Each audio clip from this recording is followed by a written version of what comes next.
2 പ്രാവശ്യം പോശാൻ പ്രയോഗിച്ച് വീട്ടിലെ ചെറുക്കൻ വിളിച്ചു പറഞ്ഞു ഇത് അപകടമാണ്, അവരുടെ വിരയുടെ മണ്ടയ്ക്ക് വീഴും. അവർ പോകുന്നില്ല. 2 പ്രാവശ്യം നമ്മൾ വിളിച്ചു പോശാൻ പ്രയോഗിച്ച് വിളിച്ചു അറിയിച്ചു.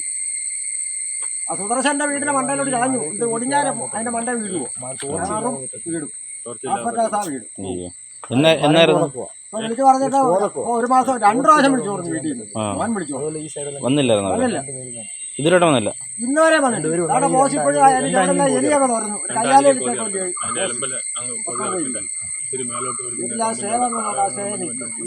വീടാൽ അവരുടെ വീട് പോകും. വലിയ കംപ്ലീറ്റ് കഴിച്ചു ഒരു കമ്പോളും നിർത്തണ്ട. അതിനകത്ത് ആ 2 കമ്പിലും സംഭവിച്ച സമയത്ത് ഞാൻ ഈ സ്ഥലത്തില്ലായിരുന്നു. ഇപ്പൊ ഞാൻ അറിഞ്ഞുകൊണ്ടാ വന്നത്. ഇതിപ്പോ ഇങ്ങനെ ഡേഞ്ചർ അവസ്ഥ എനിക്ക് സൈഡുകളിലൊക്കെ നിൽക്കുന്നതൊക്കെ മുറിച്ച് മാറ്റേണ്ട. റോഡിന്റെ സൈഡിലൊക്കെ നിൽക്കുന്നതാണ്. ഇങ്ങനെ പല അപകടങ്ങളൊക്കെ വരുന്നുണ്ട്, സംഭവിക്കുന്നുണ്ട് പലയിടത്തും. അപ്പൊ അത് ആൾക്കാരെ അറിയിപ്പിക്കുക മുറിച്ച് മാറ്റം ചെയ്യേണ്ട കടമയുള്ളതാണ്. ഇപ്പൊ ഇവർക്ക് ഇപ്പൊ ഡേഞ്ചറസ് ആണ്. ഇപ്പൊ വണ്ടി ഒന്നും വരാഞ്ഞതൊക്കെ ഭാഗ്യമായി. മെയിനായിട്ട് സ്കൂൾ കുട്ടികൾ ഇപ്പം ബസ് 3-4 ബസ് ഇപ്പം പോകേണ്ടതാണ്. 4അല്ല, ഈ ഏരിയയിലെയും പിന്നെ ന്യൂമാൻ മുതലുള്ള സ്കൂളുകളിലെയും ബസ്സുകൾ ഇപ്പം പാസ് ചെയ്യുന്നതാണ്. ഇത് ഏകദേശം മഴയില്ലേ, എപ്പോഴാന്ന് നമുക്ക് പറയാൻ പറ്റത്തില്ല. ഏതായാലും ഒരു 8 മണിക്ക് 9 മണിക്ക് ശേഷം KSB മെമ്പർ വിളിച്ച് പറയുന്നുണ്ട്. നാട്ടുകാരെല്ലാം വിളിച്ച് അവന്മാരിത് സ്ഥലത്ത് എത്തിയിട്ടുണ്ട്. ഇപ്പോഴാണ് എത്തിയത്.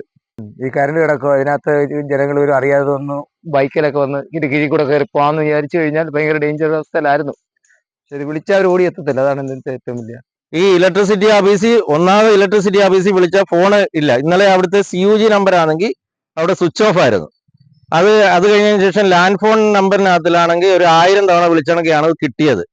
ഇന്നലെ എന്നിട്ട് രാത്രിയിൽ ഇത് ഓഫ് ചെയ്തു എന്ന് വിചാരിച്ചാണ് ഞാൻ വീട്ടിൽ കിടന്നുറങ്ങുന്നത്. ഞാൻ ഇന്ന് രാവിലെ ഈ വീട്ടിൽ ബാവണ്ണനെ വിളിച്ചപ്പോഴാണ് അവരിന്നലെ ഇവിടെ വന്നിട്ട് പോലും ഇല്ല എന്ന് പറഞ്ഞു. ഞാൻ AE വിളിച്ചപ്പോൾ AE പറഞ്ഞത് ഇവരെ രാവിലെ വിളിച്ച് ചോദിച്ചപ്പോൾ ഇവർ പറഞ്ഞത് സ്ഥലം അവർക്ക് മനസ്സിലായില്ല എവിടാണെന്ന്. ഞാൻ പറഞ്ഞത് അവർ തിരിച്ചു പോലും വിളിച്ചിട്ടില്ല. എന്നിട്ട് ഇവർ ഇപ്പോഴാണ് ലൈൻ ഓഫ് ചെയ്തിട്ട് ഇപ്പോഴാണ് ഇവിടെ വരുന്നത്, ഈ സ്ഥലത്ത് വരുന്നത്. ഇതിന് തീരുമാനം ഉണ്ടായിട്ട് പോയാൽ മതി. ഇവിടുന്ന് നിലവിൽ ഇതിനകത്ത് സപ്ലൈ ഉണ്ട്. സപ്ലൈ ഇപ്പോൾ ഓഫ് ചെയ്തത്, പുതുവലിയിൽ നിന്ന് ഇപ്പോൾ ഓഫ് ചെയ്തതേ ഉള്ളൂ. AE വിളിച്ചു പറഞ്ഞപ്പോൾ ഇപ്പൊ പോയി ഓഫ് ചെയ്തിട്ടാണ് ഇവിടെ വന്നത്. ഇവിടെ ഇപ്പൊ വണ്ടി വന്നേക്കുന്നത്.